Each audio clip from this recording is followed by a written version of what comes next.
జుట్టు పెరిగి పట్టుకుచ్చులా మారేందుకు ఆముదాన్ని వాడుతుంటాం. ఇది కేవలం తలకే కాదు, చర్మానికి ఎంతో మేలు చేస్తుంది. ఎలాగో తెలుసుకుందామా?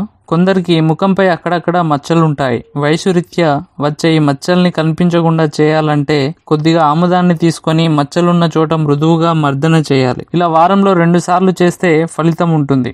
గోళ్లు పొడిబారి వాటి మధ్యలో గీతలు పడ్డాయా?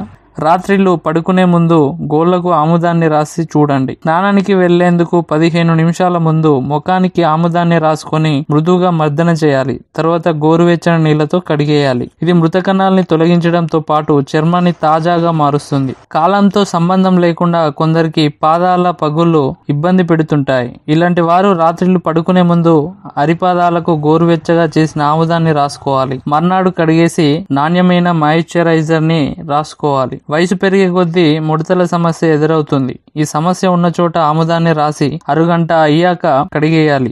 వారంలో ఇలా 3 సార్లు చేస్తే మంచిది. పెదవులు పొడిబారి పగిలినట్టు అవుతున్నాయా? వాటికి కొద్దిగా ఆముదాన్ని రాసి చూడండి. ఆ సమస్య తగ్గడమే కాదు, పెదవులు మృదువుగా తయారవుతాయి. ఈ వీడియో మీకు నచ్చితే లైక్ చేయండి, బాగా నచ్చితే షేర్ చేయండి, కానీ సబ్స్క్రైబ్ చేయడం మాత్రం మర్చిపోకండి.